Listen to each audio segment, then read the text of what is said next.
शास्त्र से छांट छांट के चुन चुन के ऐसा कुछ श्लोक लेके आया हूँ जो सुनने के बाद आपकी विश्वास की जड़ मजबूत होगा। आपको बहुत कुछ सीखने को मिलेगा। और ध्यान रखने वाली बात यह है कि शास्त्र कभी गलत नहीं होते, नेवर। आज की सभी श्लोक कंक्लूजन वाली श्लोक है, मतलब पूरे भागवतम बोलने के बाद 12 कैंटो में हरिनाम की महिमा और कलयुग में इतना पाप बढ़ जाने के बाद भी जीवात्मा कैसे भगवान के पास जल्दी से जल्दी पहुंच सकता है, कैसे जन्म मृत्यु के चक्कर से छुटकारा मिल सकता है, वो भी परमानेंटली। इस बारे में कंक्लूजन बोल रहे सुखदेव गोस्वामी परीक्षित महाराज को। तो ज़्यादा टाइम वेस्ट न करते हुए कंक्लूजन में मतलब 12 कैंटो में क्या लिखा हुआ है, आइए देख लेते हैं।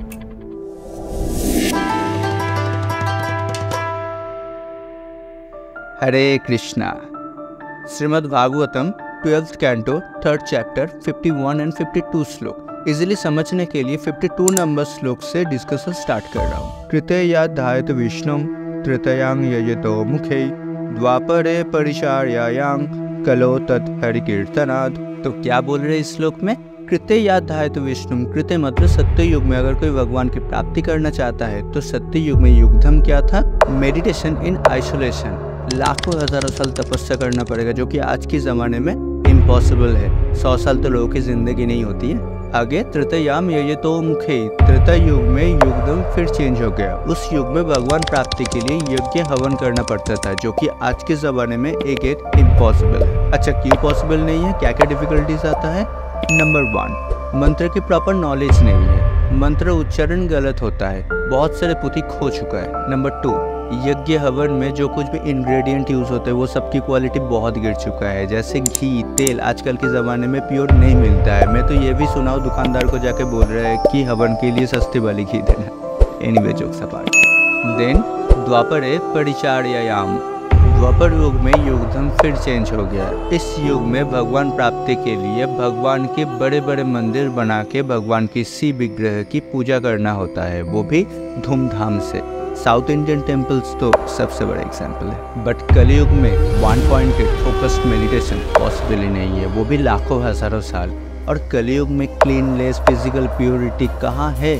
कितने सारे लोग कॉलेज स्टूडेंट ठंड में नहाते ही नहीं है। ठीक बोला ना मैंने? ना मत बोलिए, हॉस्टल में मैं भी रह चुका हूँ। एंड डेटी वर्षिप वो भी पॉसिबल नहीं है द्वापर युग की तरह, क्योंकि ऐसा कौन है जो 6-7 घंटा भगवान के लिए शुद्धता mental and physical purity maintain करके भगवान की अर्च विग्रह की सेवा पूजा कर सकता है, क्योंकि कॉर्पोरेट ऑफिस में भी तो जाना है ना। तो जो काम, जो रिजल्ट, जो बेनिफिट्स ये तीनों युगों में, सत्ययुग त्रेतायुग द्वापर युग में इतना मेहनत करके मिलता था, वो सब मिल सकता है इस कलयुग में बाय सिंपली चैंटिंग हरे कृष्ण महामंत्र। कलो तत् हरि कीर्तन, सिंपली हरिनाम संकीर्तन में डांस करने से, क्लैपिंग करने से, हरे कृष्ण महामंत्र की चैंट करने से। बट ये श्लोक आया क्यों? इसका कॉन्टेक्स्ट, इसका प्रसंग क्या है? क्योंकि इसके पहले वाले श्लोक में सुखदेव गोस्वामी कलयुग की तारीफ किए थे 51 नंबर श्लोक में। चलिए वो श्लोक भी सुन लेते। Shrimad Bhagavatam 12th canto 3rd chapter 51 श्लोक। कले दोष निधे राजन अस्तिहो एक महान गुना कीर्तनात् एव कृष्णस्य मुक्त संग परम ब्रजेत।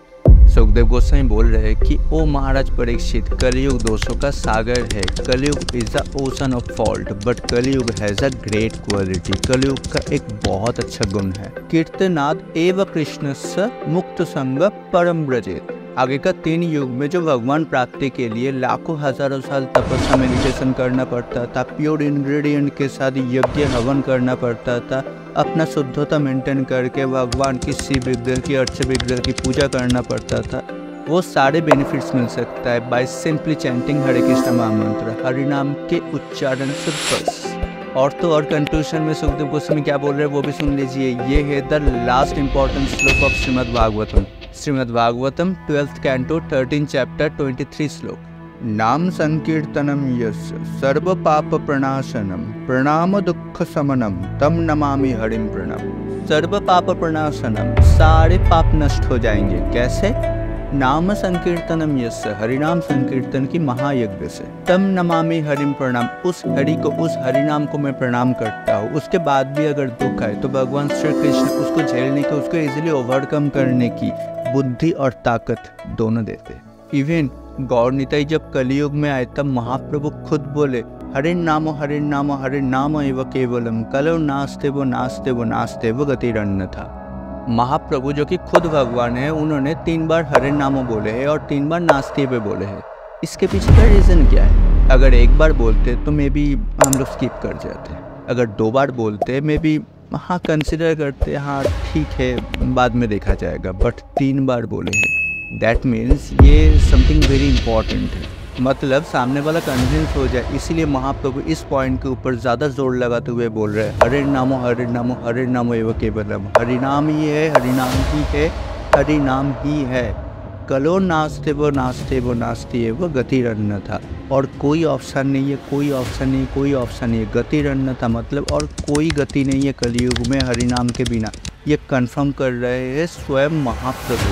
भगवान की ग्लोरिफिकेशन मैं क्या करूँ, जब भगवान सिर्फ स्वयं बोल रहे हैं कि राम नाम की महिमा इतना डीप है कि सारे समुद्र के पानी अगर इंक बन जाए और पूरा आसमान अगर कैनवस बन जाए तो भी मैं राम नाम की 1% महिमा भी नहीं दिख पाऊँगा। आई होप ये वीडियो अगर आप स्किप ना करके आखिरी तक देख रहे हो, सुन रहे हो, तो ज़रूर आप भगवान की तरफ एक कदम आगे पहुंच गए होंगे। तो खुद चयन कीजिए, दूसरों को भी इंस्पायर कीजिए और मेरे साथ सब एक साथ बोलिए हरे कृष्णा।